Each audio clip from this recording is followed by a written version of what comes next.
लोक और आस्था के महापर्व छठ को लेकर साहिबगंज के राजमहल के सूर्यदेव गंगा घाट में गंगा स्नान करने के लिए श्रद्धालुओं की काफी भीड़ देखी जा रही है। श्रद्धालु गंगा में आस्था की डुबकी लगाकर कल से महापर्व की शुरुआत करेंगे। इसको लेकर स्थानीय और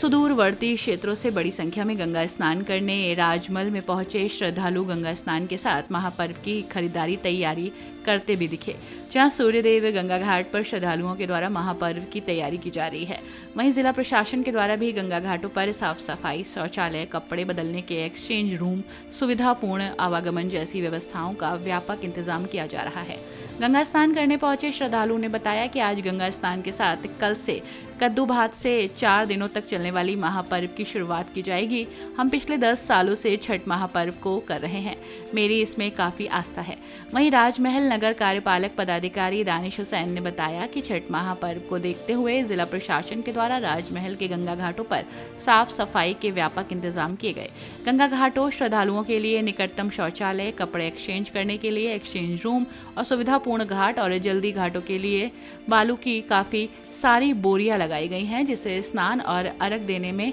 किसी प्रकार की कठिनाई श्रद्धालुओं को न आए। सुरक्षा के दृष्टिगत गंगा घाटों पर रात्रि में रास्ता मार्ग दिखाई पड़ने के लिए रेडियम बैंड का इस्तेमाल किया गया है। स्थानीय गोताखोरों को गंगा घाटों पर तैनात किया जाएगा। जिला प्रशासन के द्वारा सभी गंगा घाटों पर मॉनिटरिंग अच्छी तरह से की जा रही है,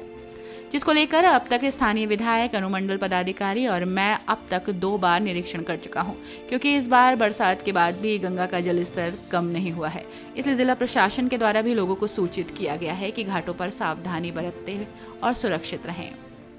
सभी श्रद्धालु जन को आने वाले छठ पूजा के लिए बहुत बहुत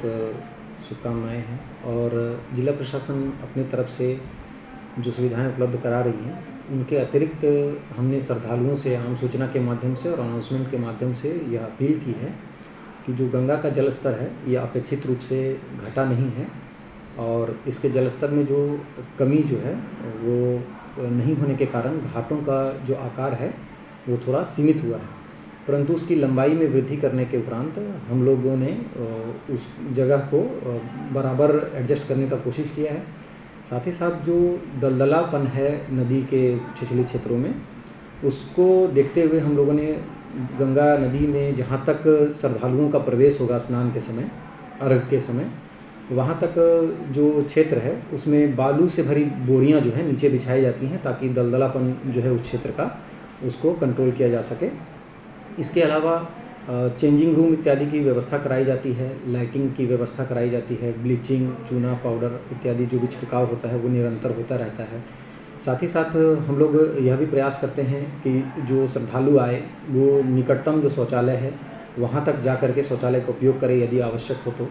उसके अतिरिक्त जो है, चूँकि रात और सुबह के समय में, भोर के समय में अर्घ जो होता है शाम के समय में, उस समय अंधेरा हो जाता है, जिसके कारण इस बार यह भी प्रयास किया गया है कि जो डेंजर जोन के सिंबल हों वो रेडियम आधारित टेप से उसको करवाया जाए ताकि डेंजर जोन से रिलेटेड जानकारी ज़्यादा स्पष्ट रूप से प्राप्त कर सकें श्रद्धालु और उनके साथ आए हुए परिवार के व्यक्ति। और इसके अलावा हम लोगों ने 3 विजिट अभी तक टोटल कर लिया है, जिसमें एक विजिट जो है माननीय विधायक राजमहल क्षेत्र के नेतृत्व में मेरे द्वारा और एसडीओ सर के द्वारा जॉइंट रूप से किया गया। और साथ ही साथ इसके अलावा एसडीओ सर और जो है मेरे द्वारा यहाँ पर 2 और विजिट किए गए हैं। और अभी जो गंगा घाट में जहाँ पे श्रद्धालु स्नान करने के लिए आए हैं कद्दू भात से पहले, तो उसके पूर्व में भी आप जैसे वहाँ घाट के आसपास जाएंगे तो देखेंगे कि बालू की बोरियां भरकर रखी जा रही हैं। घाटों को यथासंभव उसके चौड़ीकरण से संबंधित जो है क्रियाकलाप को कराया जा रहा है। और साथ ही साथ लगभग 50 की संख्या में नगरपालिका एवं बाहरी मजदूर जो है उस पर निरंतर प्रयासरत हैं कि बेहतर से बेहतर सुविधा दी जा सके। साथ ही साथ आपके माध्यम से यह भी अनुरोध करना चाहेंगे श्रद्धालुओं से कि जो भी व्यक्ति आ रहे हैं अपनी सुरक्षा का ध्यान बिल्कुल अच्छे तरीके से रखना है। और किसी भी अनहोनी के लिए हमने अंचलाधिकारी से भी बात करके और अनुमंडल पदाधिकारी सर से भी बात करके यह व्यवस्था सुनिश्चित करने का प्रयास किया है कि नौका प्लस में जो तैराक होते हैं उनकी तैनाती की जाएगी। साथ ही साथ आज जो है हम ये प्रयास करने वाले हैं कि सभी छठ कमेटियों से बात करके जो लोकल स्तर के जितने भी हमारे तैराक हैं जो नदी से अवगत हैं उनको जो है हम लोग इसका नामांकन करा करके उसका हम लोग अपने पास भी संपर्क नंबर रखेंगे और उसकी अनाउंसमेंट भी कराएंगे कि लोकल तैराक भी यहाँ पर तैनात हो सके, जो वॉलंटियर रूप से हों, और प्रशासन के अतिरिक्त उनकी भी तैनाती की व्यवस्था करेंगे।